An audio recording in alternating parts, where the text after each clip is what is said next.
नमस्कार साथियों, स्वागत है आपके अपने इस यूट्यूब चैनल में। आज हम लोग इस वीडियो के माध्यम से समझेंगे जीएसटी 2.0 क्या है।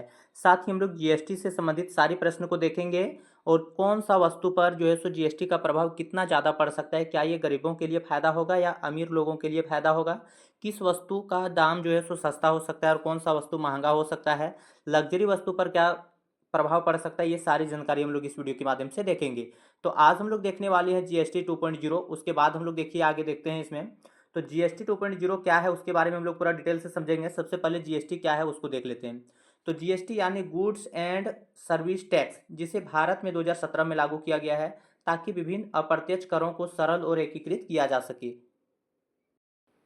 आगे देखिए, पहले राज्य और केंद्र अलग अलग कर वसूलते थे, जिससे कारोबारी और उपभोक्ताओं दोनों के लिए जो सो प्रक्रिया जटिल मुश्किल हो गई थी। उसके बाद नेक्स्ट पॉइंट आप लोग यहाँ देख सकते हैं क्या है।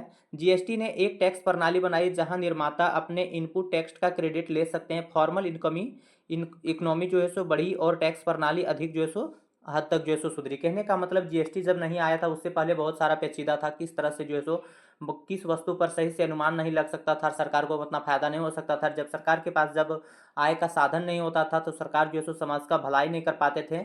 लेकिन जब से जीएसटी आया तब से बहुत। इससे पहले आपको बता दें कि जीएसटी जो है सो सबसे पहले जीएसटी फ्रांस में आया था। फ्रांस से पहले आपको बता दें, फ्रांस में सबसे पहले जो है जीएसटी कब आया था तो 1949 में।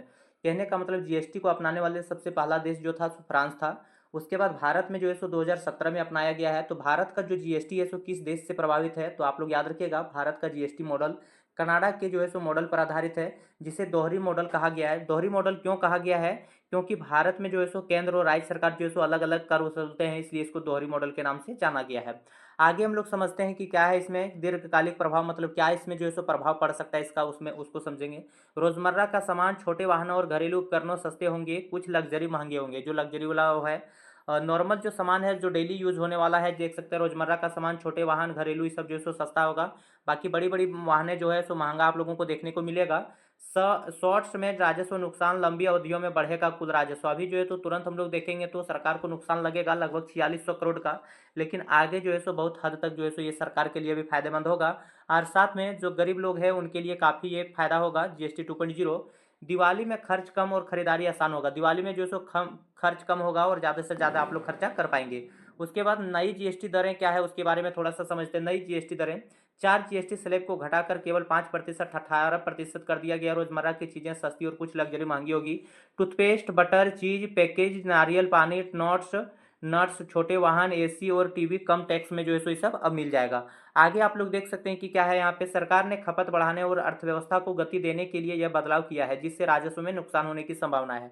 आशा है आप लोगों को वीडियो समझ में आया होगा। अगर वीडियो समझ में आ रहा होगा तो आप लोग वीडियो को लाइक करके, चैनल को सब्सक्राइब करके बेल आइकन को प्रेस कर लीजिए, ताकि इसी प्रकार का जानकारी आप लोगों तक सबसे पहले पहुंच सकेगा।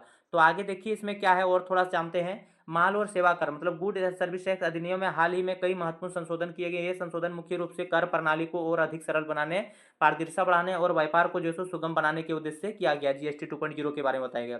आगे देखिए क्या है, प्रमुख संशोधन निम्नलिखित थे। तो जीएसटी 2.0 क्या है सो देखिए। तो जीएसटी 2.0 के बारे में हम लोग जान रहे हैं और इसमें आप लोग देख सकते हैं कि क्या है, 2 स्लैब प्रणाली। जीएसटी काउंसिलिंग ने 4 स्लैब, 5%, 12%, 18%, 28%, ये दर पहले था, को 2 स्लैब प्रणाली में बदलने का जो है सो प्रस्ताव किया। अब मुख्य रूप से 2 स्लैब होंगे। तो मुख्य रूप से अब 2 स्लैब होगा। कौन कौन 2 स्लैब होगा, सो देखिए 5% आवश्यक वस्तुओं के लिए मेरिट दर, आवश्यक जो वस्तु है उसके लिए 5% होगा। उसके बाद 18% अन्य सभी वस्तुओं और सेवाओं के लिए जो है सो मानक दर जो है सो 18% रहेगा।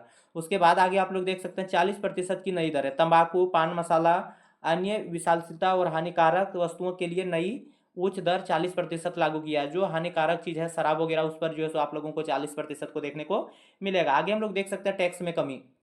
तो टैक्स में कमी को आप लोग थोड़ा सा समझिए। होटल आवास, 7500 या उससे अधिक प्रति यूनिट प्रतिदिन के होटल आवास सेवाओं पर जीएसटी को 12% से घटाकर 5% कर दिया गया है। इससे रूम वगैरह जो है सो किराए पर सस्ता मिलेगी। अब सौंदर्य और स्वास्थ्य सेवाएं, जिम, सैलून, नाई और योग केंद्रों जैसे सेवाओं पर जीएसटी 18% से घटाकर 15% कर दिया, 5% कर दिया गया है। जो कि ये सब दिनचर्या का दिन है और ये सब जो है सो काफ़ी जरूरी भी है।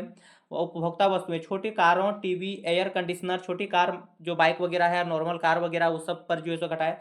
सीमेंट, ऑटो पार्ट्स पर जीएसटी 28% से घटाकर 18% जो है सो कर दिया गया है।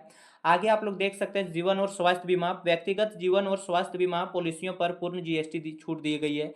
ये सब जो है सो बीमा वगैरह पर जो है सो पूरा एक जीएसटी जो है सो छूट दिया गया है।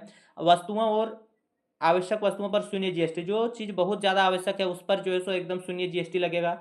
अल्ट्रा हाई टेम्परेचर दूध, पनीर, भारतीय ब्रेड जैसी आवश्यकता वस्तुओं पर जो है सो शून्य जीएसटी। कहने का मतलब ये जो वस्तु है इस सब पर जो है सो शून्य टैक्स नहीं लगेगा। आगे देख सकते हैं ये जो जीएसटी 2.0 22 सितंबर 2025 से लागू होने की उम्मीद है। इसका डेट जो है सो आगे पीछे हो भी सकता है। उसके बाद अन्य संशोधन क्या है उसके बारे में थोड़ा सा देख लेते हैं। इनपुट टैक्स क्रेडिट है, करदाताओं को इनपुट टैक्स क्रेडिट के लिए अधिक समय मिलेगा। पंजीकरण प्रक्रिया का सरलीकरण होगा, जीएसटी के तहत पंजीकरण की प्रक्रिया को सरल बनाया जाएगा। जीएसटी में किस प्रकार से आप लोग पंजीकरण कर सकते हैं उसका प्रक्रिया जो है सो सरल होगा, क्योंकि पिछले बार जो है सो थोड़ा सा जटिल प्रक्रिया था जिसके कारण बहुत लोग जो है सो जीएसटी भी नहीं दे पा रहे थे। हालांकि एक अच्छे नागरिक होने के नाते जिनका इनकम या आमदनी अच्छा है उनको जीएसटी जो है सो पे करना चाहिए एक ईमानदार नागरिक के नाते। उसके बाद देखिए क्या है, कुछ करदाताओं के लिए एनएमएसटी स्कीम भी पेश की गई है। नेक्स्ट हम लोग देखते हैं क्या है, जैसे बाइक वगैरह आप लोग देखिएगा ना, तो बाइक में जो है सो प्रत्येक बाइक में लगभग 10 से 15 हज़ार आप लोगों को जो है सो कम देखने को मिलेगा।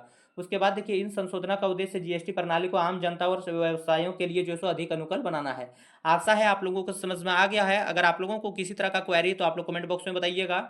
और इसी तरह से नेक्स्ट वीडियो के साथ हम लोग मिलेंगे, तब तक के लिए आप लोग इस चैनल को सब्सक्राइब करके बेल आइकन को प्रेस कर लीजिए और ज़्यादा से ज़्यादा अपने मित्रों को सेंड कीजिए। तो चलिए मिलते हैं नेक्स्ट वीडियो के साथ, तब तक के लिए बाय, धन्यवाद, जय हिंद, जय भारत।